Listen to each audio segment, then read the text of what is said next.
Matt Dawson, welcome back to Into the Woods month on Adventures in Design. How you doing, buddy? It's been a minute since we've sat down and done one of these heart-to-hearts.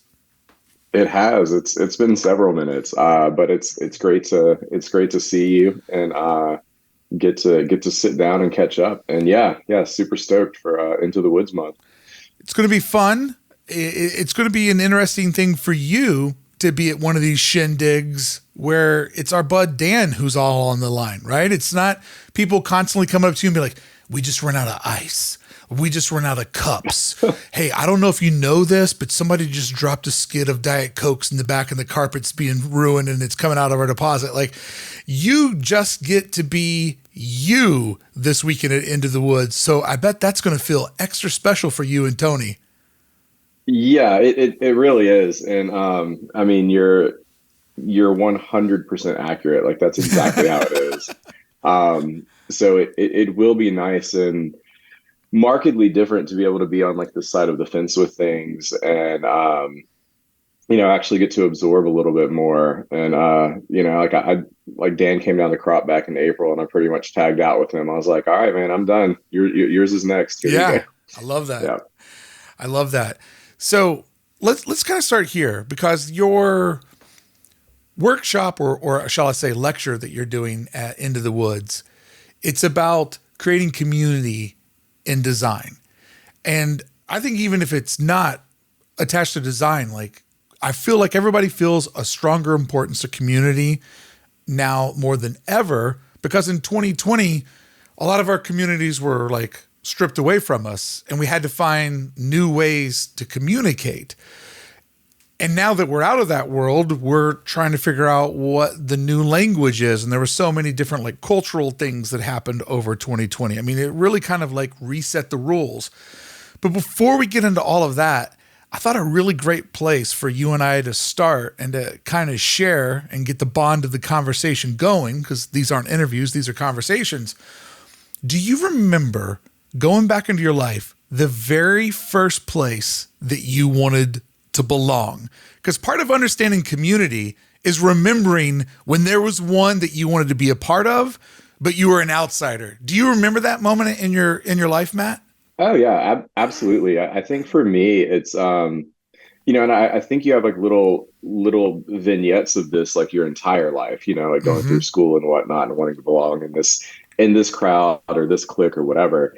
But I think whenever I first started like getting into playing music and getting into like that world, like you show up and you're the opening band, like 1 out of 6 or something. Yes. And everybody else knows each other and you're just kind of like, you're like, shit, I hope these guys like me. Like, I hope these, like that kind of thing. So yeah, that's like a very vivid memory. I think my first one was going to the skate shop for the first time. I had seen Thrasher magazine. I had watched the Bones Brigade like skate videos, but stepping into that world and knowing that I didn't have like the cool Vision streetwear shoes on, knowing that I had a pretty shitty skateboard, like I had never felt so vulnerable. And I'm like, man, all I want to do is one day just belong in the skate shop. And your comparison of being in the band and playing music, it's so vulnerable when you first go into that practice space or the first time you step on stage. But man, oh man, literally, I know this sounds cliche, but when the music starts to click and you're in the pocket with 4 or 5 other musicians, Matt, is there a greater feeling in the world? No, there's really not. And specifically with music, that is a truly, I think, unique experience in and of itself, to where, yeah, like once that magic happens, it's very, you kind of forget about all that other stuff. Like the notes you were taking and like how hyper aware you were of Right. like this or that. Because it's kind of sink or swim, like you can't have a meltdown in the middle of a tune. Musicians also know more than anybody how tribal music is, right? Like, because you're a guitar player, how do you and another guitar player, a bass player and a drummer, like you're all kind of looking at each other and you feel when the next part's coming, right? Like there's like an emotion in you that sort of guides you to the next part of the song. And I always try to explain that to people that don't know what it's like to play live music. It's a feeling like no other. Yeah, it really is. Like I always liken it to a language essentially, Yeah. which might sound kind of cheesy, but you know, I mean, you know exactly what I'm talking about. There's a dialect there, and it's not really spoken with words. It's weird, visceral feelings and stuff that like you just kind of get while in the moment. So yeah, you're absolutely right. When you look back at your life too, do you remember that moment of just feeling like incredibly like an outsider? Because you do crop and that's your baby, right? You do the crop cons. Hmm. Almost everybody that walks in the room, you feel like you know them all. And when you go to Into the Woods, you're going to have all your friends from Lincoln there, all your fellow design friends. Like you're a made man if we're going to use soprano talk, right? Like you walk into a room, everybody knows you. But as a event, coordinator and somebody who puts on, productions, I feel like it's always important to remember when you were an outsider, like once again, going back to like music, I remember when I very first started going to shows and I didn't know anybody in the room. All I wanted to do was belong. And I felt like Hmm. nobody was accepting me. And for you, I'm sure you feel like when you do crop, like, hey man, this is the most acceptable place in the world. But there's still somebody that walks in the room for the very first time that doesn't feel like they belong there. I'm sure you remember that feeling in your life. As a community builder, is there anything that you do to try to make sure that everybody that walks in the door feels like they belong there? Yeah, that's actually kind of like one of our core values is that come as you are, everyone belongs sort of thing. And we try to be as mindful of it as possible. And I'd say luckily for us, due to our scale being a bit more boutique and a little bit more manageable, we can't shake hands with everyone that's there. Um, but whenever we do notice you know maybe someone that's been by themselves Mm-hmm. like a good bit of the day, or because like I've totally been that wallflower, Yeah. like I go through periods of introversion and extroversion, and so like I feel like whenever I see somebody standing against a wall, like I'm just like, hey, that's me in other scenarios. So like we'll go out of our way to, go talk to somebody, ask them where they're from, make them feel like we're, like in not in a fake way, but like let them know that we're just as interested in who they are, where they're from, like what they do. Um, and it's funny how much you can light a person up that way, and all of a sudden you get like this genuine smile, and like it happened, it happens at every crop, Yeah. and like what's funny is some of those experiences, um and just kind of some of that outreach, I've actually made friends that like I talk to daily because of that, So you good. know. So good. Like I know that a lot of my friends that are known for one thing or the other, whether they're a popular YouTuber or a person in a band or they own a brand or whatever, some people just don't have it in them to do what you just talked about, the stepping out of your comfort zone and getting into the art of small talk and making someone feel Hmm. accepted. But I am blessed with the gift of gab and the gift of talking. And it's just Yes. amazing when you meet somebody and you just give them a minute of your time. How are you doing today? Like what's going on? Like it lights somebody up. It makes people so happy. And are you telling me, Matt, that there's a buddy bench at Crop? Do you guys have the buddy bench that some schools do?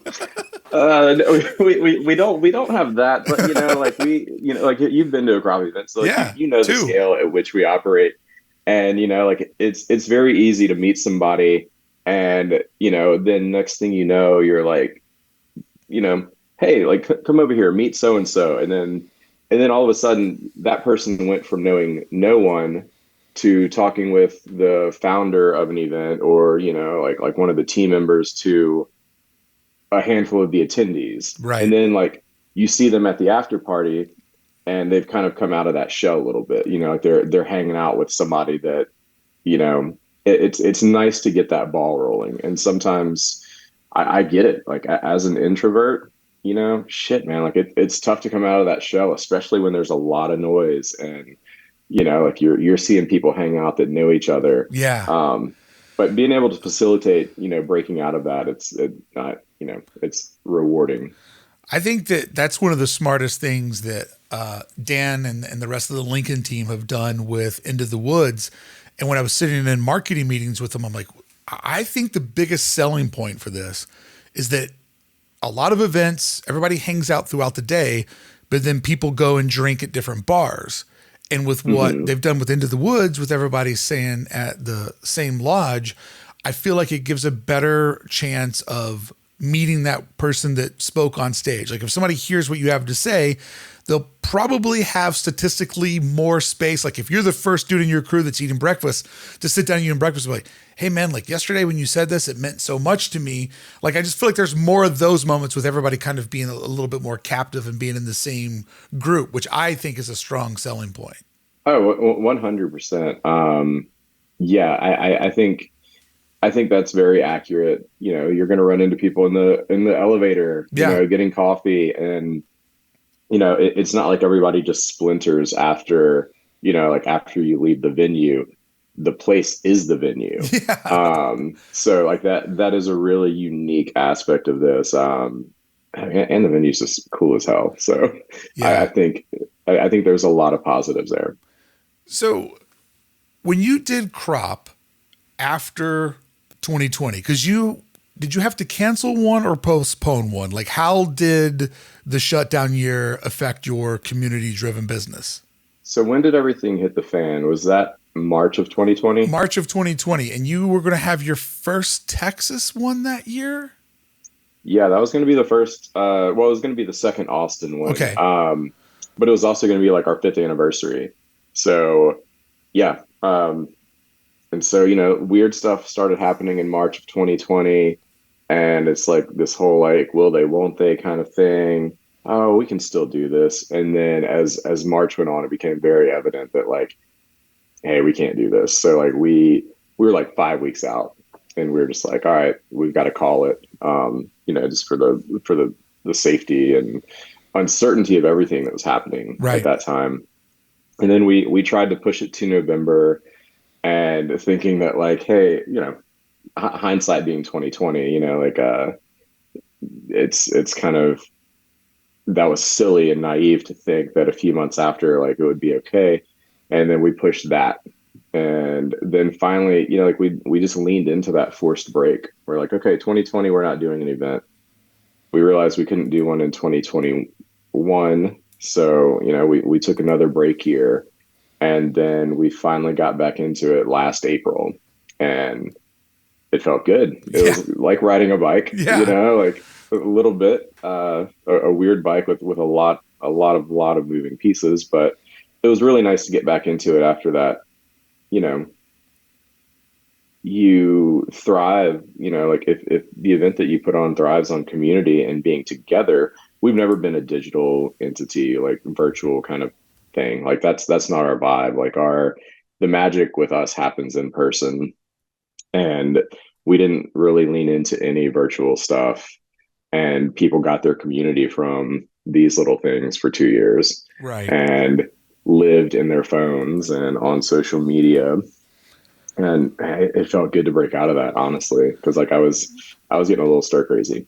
So when everybody finally got back together, did you, I mean, obviously, I know me personally, it felt like I valued community more than I ever had. In fact, one of the things that I remember doing when the world first got back to normal is I would be out at, a restaurant, or I'd be at Disneyland, or I'd just be anywhere in public. And I would just stop for a second and close my eyes and just listen to the ambient noise of people talking and living and laughing. And it was just like the sweetest music that I'd ever heard, because we're tribal animals. I was back in my Yep. pack and I could hear everybody. So as somebody who's putting that event together, and you had to, sit down for 2 years, what were some of the things that you saw that kind of gave you a green light that people are appreciating being together at this crop more than they had the four before. It was a lot to absorb, honestly. So last April of 2022 was like our first time back. And it was a lot to take in because on one hand, people had gotten used to seeing speakers that they normally see on stage talking into their phone via Instagram Live or this or that. They'd gotten used to learning how to do things via YouTube or Skillshare. So I think a lot of, there was like a hump to get over because people had gotten very comfortable with a part of our event that they could do from the comfort of their home office or their living room or wherever. So getting people to get out of their shells and to get out of that comfort zone, it definitely took some coaxing for some. And then there are others where like we were getting messages like every month, like, hey, like when's crop happening? And like people that just couldn't wait to like be back in it. And April rolled around and we ended up, selling out's never our goal. But we ended up having a sold out event whenever, like I was worried that people had gotten used to not having to come to something like this. Right. But I think the reason that they did is because people were just, tired of being in their houses for 2 years straight. And, they rolled the dice and came to, our first event in 2 years, and they had a blast.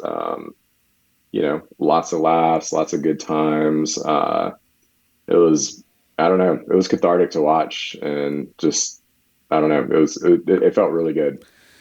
It's interesting because one of the sectors that grew a lot when we were all far away from each other was community tools. Look at the popularity of Zoom. And I watched something where they made this like beautiful tribute to the person that kind of came up with the idea of FaceTime. Like they were sort of the inventor that could figure out how the internet would do that. And this predates Apple, but they had the vision of like people should be able to see each other when they talk to each other. And, nobody leaves their home without their mobile phone. But the primary thing that we do with that phone, even though we no longer make phone calls, is the text messaging, the email, the checking to see who responded to your YouTube video or commented on your last art piece that you put up on Instagram. Like, if you look at the tech of communication, it is a massive, massive business. Wherever the future takes us with AI, AR, VR, I can tell you one thing, Matt. Out of all the businesses that you're involved in, crop is the safest of all of them because community is never going to go out of style. And even though the technology that you and I are using today is pretty amazing and it feels similar to when you and I did our first interview sitting in the basement of Lincoln's HQ 2 headquarters ago inside of Portland, it'll never feel that real. And that is what you offer people. That's what Into the Woods offers people. 2 or 3 days to unplug, get away, and do what we're supposed to. Stand next to each other. Absolutely. Yeah. Well, I'm glad to hear that won't go out of style. It's nice to not envision a future with a bunch of people wearing Apple, Vision Pros, watching somebody speak on stage. Can't wait. I can't wait. Although that does sound pretty cool. Like the more and more we become, I don't know, just like integrated with our personal devices, it does make me happy to know that people still crave that in-person interaction. And I really hope you're right that doesn't go away. And I'm optimistic that it won't. And I don't know, events like Into the Woods, like what I love about that is there's few, if any, other events like that. I love our particular event, but like the idea of like really disconnecting and all going and being under one roof, like where you're staying there, where you're interacting and listening to these talks, and then like you said, you all go to dinner afterwards and you go to the after party and then you're in the lobby till 2 or 3, or like that's I don't know. You can't get that through a phone or a tablet or, a Zoom call.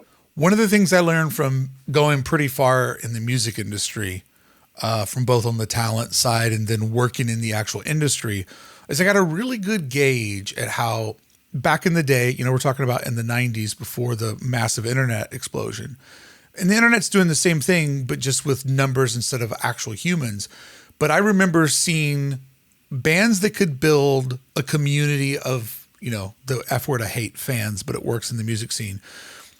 A band that could build a community and start doing really good dates in a 500-mile radius of their hometown, Mm-hmm. Those are bands that record labels really started to pay attention to because they had already established that people like the product. And then when you have bands like, Fugazi, for example, that was not interested in being a part of the major label industry, the major labels threw the kitchen sink at them as far as money goes because they had proven that they had the it factor to build a community. And a band like Green Day would end up cashing in on that because Green Day had literally toured in the shittiest little van and built a community. And so it was just a matter of like, let's just get this record in front of more people because it works. So the power of having a community behind a brand, a band, an influencer, anything that you can think of in today's world. If you have a following, you have momentum. And so as you've built Crop, and in 22, when you came back, you had your first ever like sell out, date. That was never the goal, but a good goal to achieve. What have you learned about the power of building community? And when you speak on stage, like what is it that you can share to people about not only the importance of building that community, but harnessing that power when you have it and using it for good? Yeah. Like we've been really fortunate to garner a loyal, like you mentioned following. We've been really fortunate to be able to cultivate and grow a solid and consistent following via social media. And that makes it easy for us to keep up with people. We're not always as active as I would like to be. Sure. That's mostly because I run it myself and then run a myriad of other things. But, trying to stay engaged as often as possible, trying to make people feel included, even digitally. We're, big proponents of answering DMs and, trying to do our best. There are definitely a few that fall the wayside. But making sure that, they know we're here and they know that we're accessible. And then, we have people that show up and, we've sent them bandanas that they forgot in their hotel and like, oh, thanks so much for doing that. And just being a human being, being a friend, and not just viewing people as asses in seats, because that's not what it is. Like it's a community of peers and friends, and like that's why I love the scale of what we do, is it makes that easier to manage.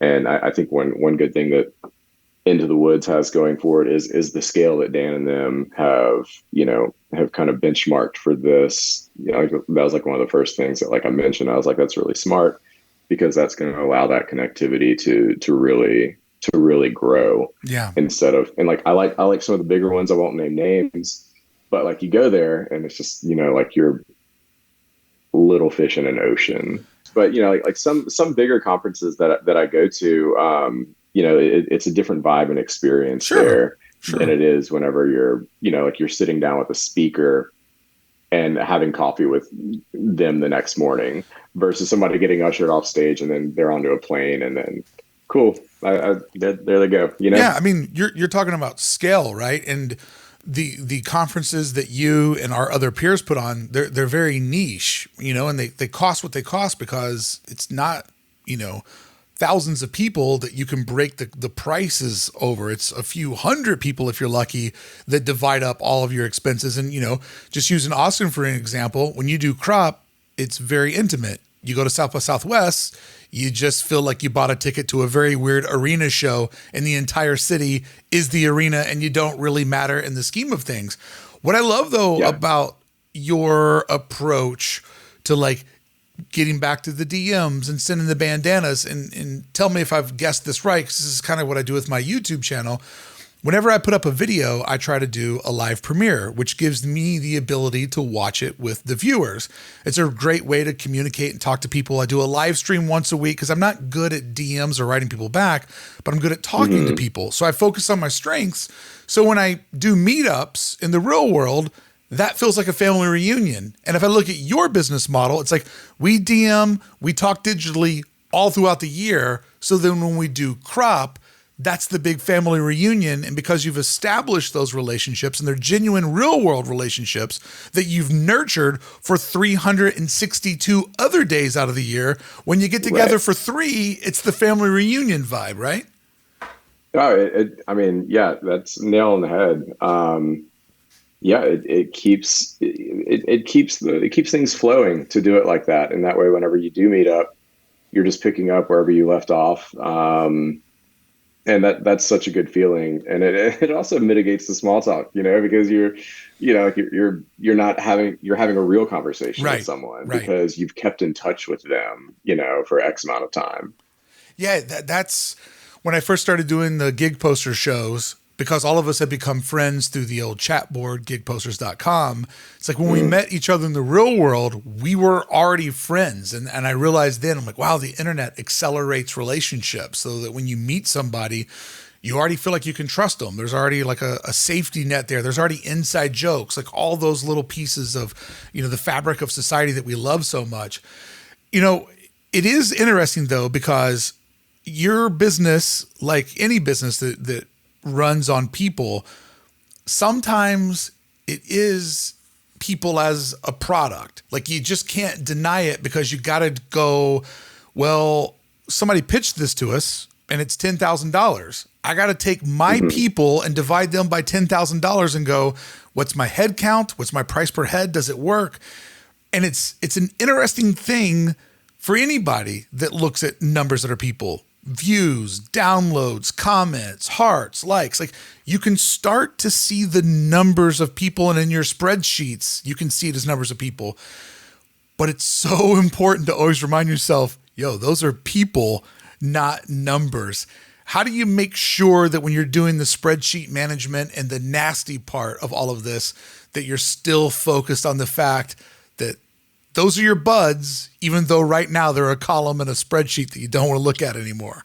Right. And that is the nastiest, and personally, like my least favorite part of these events. If I had it my way, we would have sponsors big enough that could pay for the whole thing, and then we could let X amount of people come do it. The reality is not that, unfortunately.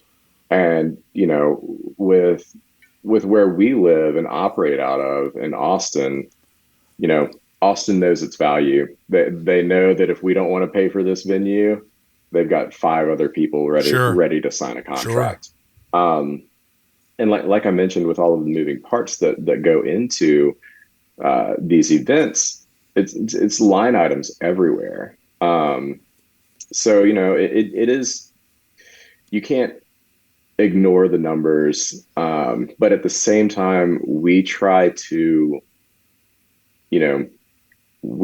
price things to a place where it's like this really happy medium, but it's such a small sliver of where it's accessible for people, but it also helps us pay for everything that we're trying to provide for said people. Yeah. And I mean, it's like a needle, just like barely getting into the right spot.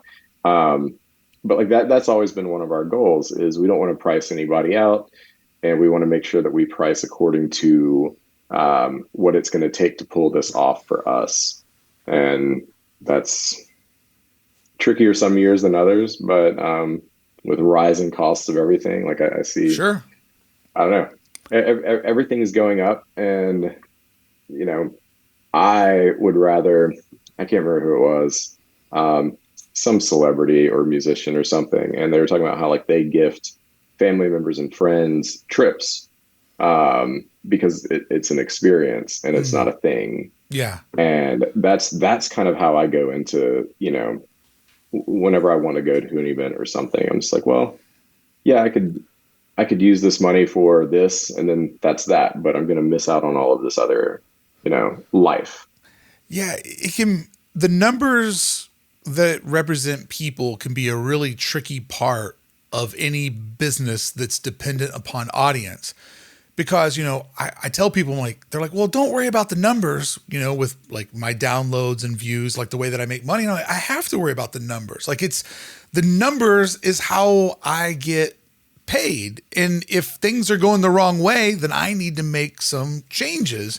And if things are going the Yeah. right way, then I need to embrace that. And I always try to tell people, I'm like, I have like half of my brain that follows the numbers, and then the other half of the brain follows the people. And I think that there's a safety mechanism in me that doesn't allow me to see them as the same thing. So when I talk about Mm. views, it's like this ugly metric, right? And I Yeah. don't see a person's face behind it. But when I look at like comments and engagement, I see like the community. And I know that feeling where it's almost like you have to like turn your heart off on one part of the job so you can get it done and then run back over to the part that you like, which is the DMs, the messages, the posts, the hanging out with people, right? Yeah, absolutely. No, it really is exactly like that. But yeah, definitely a delicate balance, for sure. So this is something that I think goes back to us being musicians. And I'm so happy that we live in a world that is this way. When you're in a band, you play with other bands. You open up for people, then people start opening up for you. You're always kind of jockeying around trying to figure out like who do we mesh with, or can we bring something to their audience and then borrow something from theirs? Like it's all about positioning. And in the arts, it's the same thing. Like you're an amazing typographer and designer. So are many of your friends.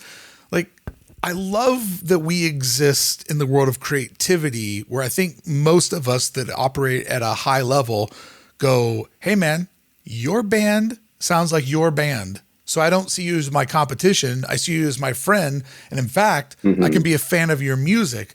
It's the same thing with art and design. Like 90% of us get along, even though we do the exact same thing, sometimes for the exact same people. And it's just fun to see that also exists with the different cons, because I know a lot of you guys like to go to everybody else's show and like, you're Yeah. speaking at Lincoln's, but you've had Lincoln do workshop at yours. I think that, you're going to be talking about community at Into the Woods, and that's something that you know better than anybody. And I think what a better example to the audience than to see sort of the level of the event that runs it, the speaker level, the workshop level, sort of the paid to be there type of people. When all of those folks are buds and get along, I think that that's a really good message that rolls down to the new kid that walked in the door and goes, these aren't all my competition. These are also my friends. And I just think that's such an important part of being a part of the healthy art community that you and I belong to. I'm right there with you. I do think that it's an important parallel to recognize, because you know you're pretty spot on about you go to some of these shows and there's 3, 4, 500 people doing the exact same thing that you do, but they're not your competition, like they're your peers. Yes. And I think the sooner, like as far as like young designers, and hell, I know old designers that still quite haven't caught up, the sooner you realize that they're not your competition, the better. Mm-hmm. And the more likely you are to make an ally, make a friend, make a collaborator or something. But like there's a lot of gatekeepy bullshit, uh, in a lot of industries, but like definitely ours. I, I strive to break through that. But I think the same thing applies to events. You know, whenever Dan hit me up and he wanted to talk about Into the Woods at Crop, I was like, absolutely. Like a lot of people would be like, well, like that's an event similar in vibe to yours. Like, why would you let somebody get on stage and talk about that? It's because Dan and I are friends. Yeah. It's because I think there's a mutual respect there, and I want his event to be successful.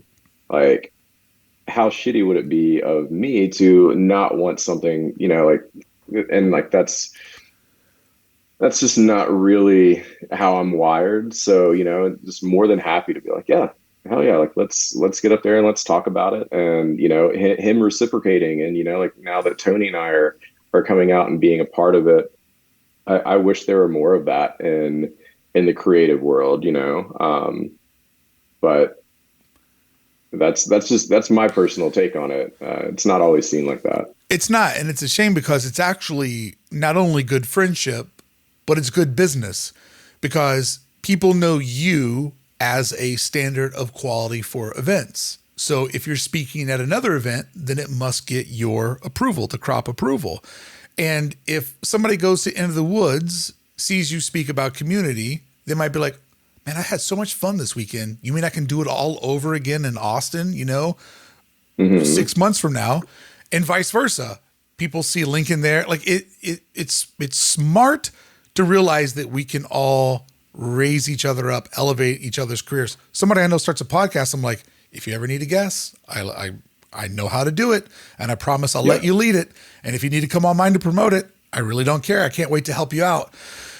So I think that when you look at the world of like design, or let's just go back to where we started today with music. When you're in a band, I think the goal is you want to write the type of songs that you want to listen to. And now I say that's the goal because easier said than done, right? Like we all know what you want your band to sound like and what it actually does sound like. But with Crop, were you able to make the type of convention that you wanted to go to as a consumer? That's a really specific question. And it's one that like, I get a little smiley about it because like I'm really proud of like what Crop has turned into.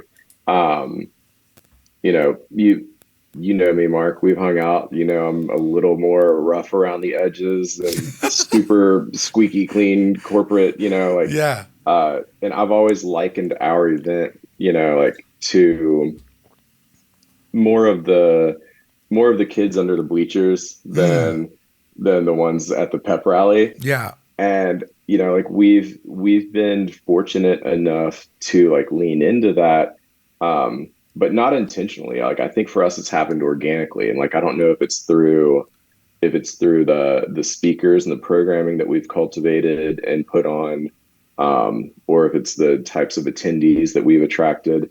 But, each year we hear more and more about how, man, this just feels so welcoming but like also kind of raw. And in a sea of other events, I'm really proud that we stand out in that way because it is the type of event that I would want to go to, and I'm proud of that.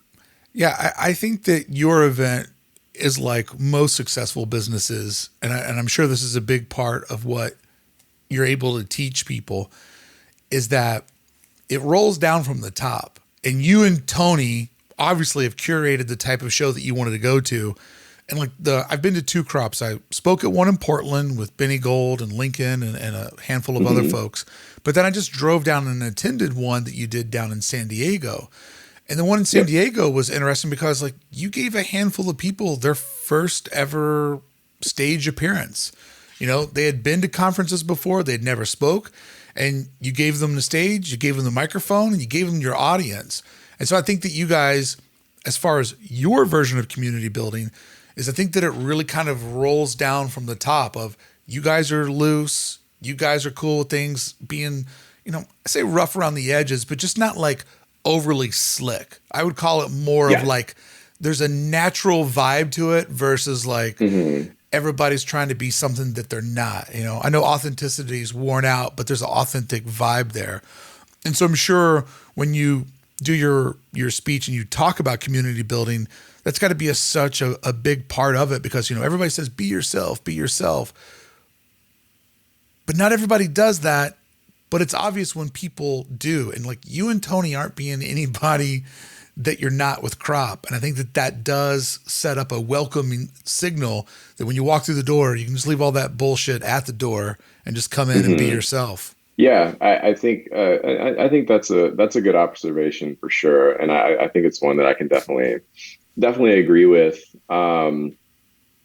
But yeah, we like to give. I think every like we just finished our ninth crop a couple months ago, Wow. and I think at every single one we've made sure to at least give like one spot, if not two, to people who've never done this before. That's awesome. Um, and again, like that's by design, because like what better way to get your foot in the door to stuff like this than it's like trying to get your first job, but like you've got to have like a ton of experience, or trying to get this gig, but like who else have you played for, or like that kind of thing. So it's like let's just put them on stage and let them do their thing, and that's worked out really well for us. And we've watched doors that it's opened for other people, and like that's super valuable, because like that kind of brings it right back around to community. Like they become a part of ours, but then they get to go become a part of another one, and they get to grow their network of people, and that's always really cool to see.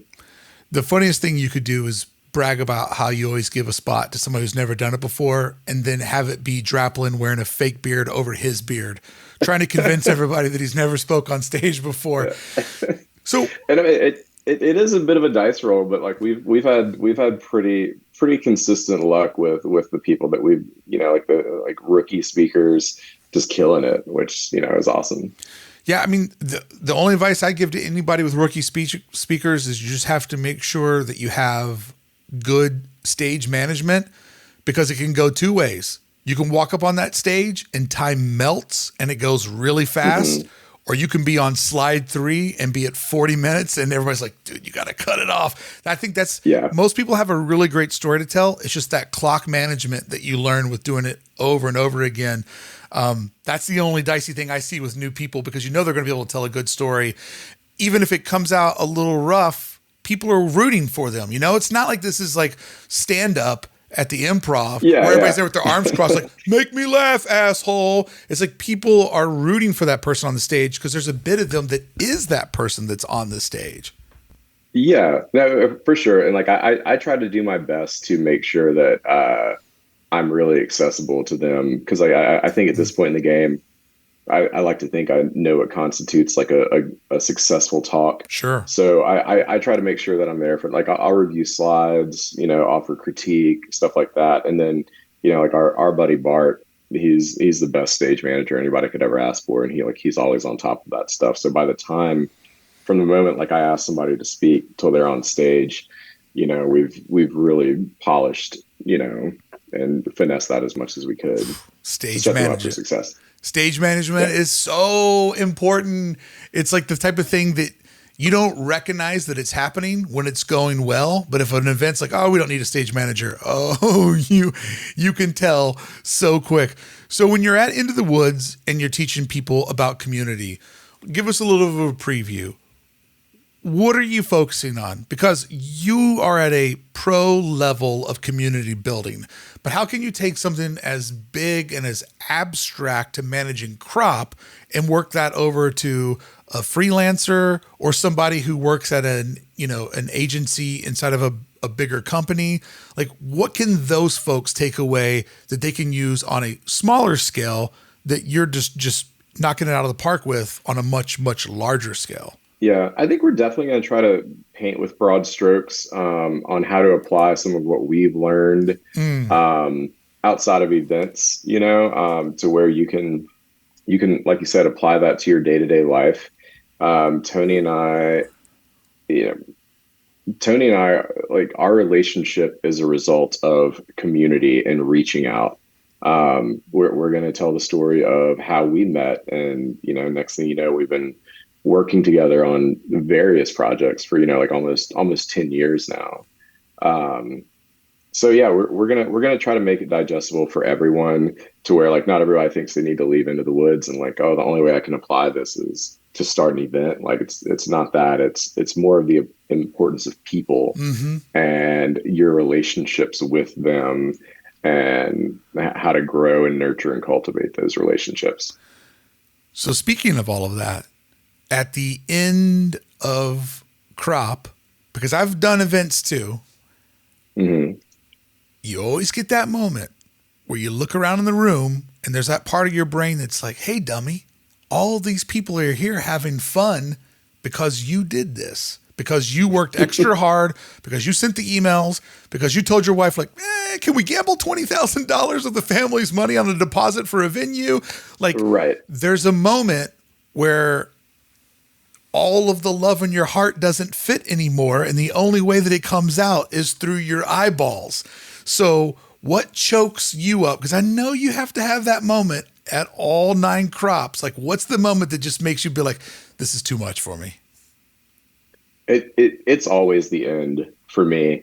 You know, but my wife and I, like, you know, she's instrumental in putting these together as well. And like, we've been doing it from day one. And, you know, because I do try to be as raw as I can, you know, like there, like, honestly, Mark, like every single crop, there comes a point where like we're up at 2 o'clock in the morning, notebooks out, this or that. And I'm just like, this is the last one, you know, it's too much. Like you know, like we can't handle this. Yeah. And then, you know, like it's a roller coaster. And then you get to it and like things are humming and you're like, hell yeah, like this feels good. And then there's a low point, like this, you get this notification from the venue and you're like, Right. oh, okay, well, like that's a new hurdle. And then like once it happens, like the morning that it happens, it's just, you're like, all right, well, this is it. You know, like can't do anything about anything else now. Like just let it go. And then like throughout the day, you're just watching it progress and it's going off without a hitch or hitches that the public can't see. Right. And I think that's one of the biggest lessons I've learned is the things that you know are going wrong, nobody else knows that they're going wrong. And that's, you know, that's the greatest piece of advice I could give to Dan and them. It's like, don't get too consumed by the fires because everybody else is out there having a good time. 100%. And then, you know, like the next thing you know, like it's over, like 2 days have passed and you're standing up there thanking everybody for coming.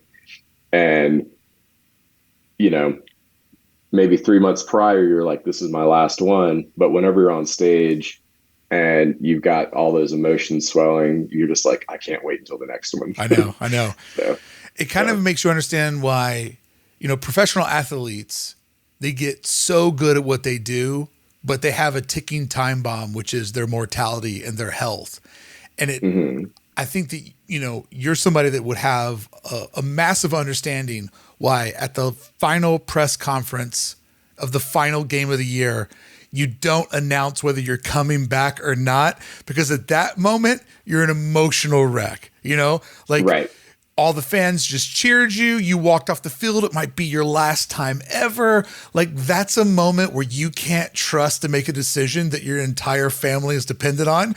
So I completely understand the roller coaster of you being like 3 months before, this is the last one we do. But then when you're at the podium saying goodbye to everybody, you've had an amazing weekend. They've had an amazing weekend. Everybody coming up to you, just telling you how much fun they're having, walking through the room and just seeing everybody like meeting and smiling and giggling. Like, it is one of the most rewarding things you can ever do. That is the weirdest time ever to make that big decision. It is. And, you know, like it's funny that you specifically say that, Mark, because at the one in San Diego, so that was November of 2019. And it was the one where like you drove down and hung out. You actually stole Tony away that night and y'all went to Disney. Dude, Tony's a legend in my book because he's like, hey, could we get to Disneyland before it closes? I'm like, yeah. We go to Disneyland. We do a lap. He sleeps on my couch. I drive him back to the train. He takes a train down to San Diego, gets on his flight. Like we snuck some Disney magic in on a busy day. That's insanity. But yeah, like so pre-pandemic, that was the last crop that we did. And I remember, you know, I was sitting there and I was finishing out the website for crop 2020 because we announced it, you know, at the end of crop San Diego. And then like the world just shut down. And but you know, here we are up on stage excited and we're like, oh yeah, and if you like this, come check us out in April, you know, and then 3 years later It's just, I don't know, it's crazy how that happens. But yeah, so we don't announce anything really anymore on stage at the end of events. I mean, I've heard people before be like, why isn't Tom Brady saying something? He knows. I'm like, dude, right now he doesn't know. Like right now he's in the worst mindset. Like when I watched Aaron Rodgers walk out of Green Bay at the end of the last game, I'm like, that dude literally has no idea what's next. And like Yeah. going up to the microphone and saying anything would just be career suicide. So Yeah. I want to propose something to you. All right. I'm looking over at your Instagram, and I knew today we were going to be talking about community, and I thought this was a great conversation to have because of where we're all at. We're kind of relearning the new world. But I started to think about something. I'm like, here's Matt, who can be an introvert at times, but if you're his bud, he's a ride or die. Like you can always trust you. Like you're such a good friend to have. But I remember not knowing you. I'm like, who's the dude with the hat on backwards with the hair sticking out? Who's the guy wearing his hat wrong that doesn't talk to anybody? But then like a lot of introverts, I got to meet you and I realized like what a great guy you are. So I know you as like an outsider, and now I know you as a friend. And I also know you as somebody who's a community builder and brings people together. My thought for you is you're a great designer. You could have probably been a great illustrator because you put spot illustrations into your logos. But do you think the reason why you in particular chose typography as your number one discipline is because it gave you a way to communicate with the world, to bring people together, but still kind of be an introvert, but also do it in your own sort of like dirty and unique way? Because I was looking at your body of work today, which is just phenomenal and keeps getting better. I'm like, Thanks, I don't know if I've ever seen a typographer where the type matches the person better than it does with Stay Gray Pony Boy over on Instagram. That's interesting. Yeah, I've never heard it put like that or thought of it like that. But yeah, that's very interesting to hear. Yeah, I mean, it's definitely not by design. Yeah, I'm gonna have to I'm gonna have to look at that from a different perspective and see if I see that. Yeah, I mean, it's those like life movements aren't things that we plan. It's just our own unique survival. Like I have a learning disability and I have a very hard time reading and writing, which is why I talk all the time. Because if you're talking, Yeah. you don't need to be reading and writing. And so I was just like literally like kind of looking at your work and doing the math on it. And I'm like, oh yeah, I kind of see where the discipline came from and the need to communicate.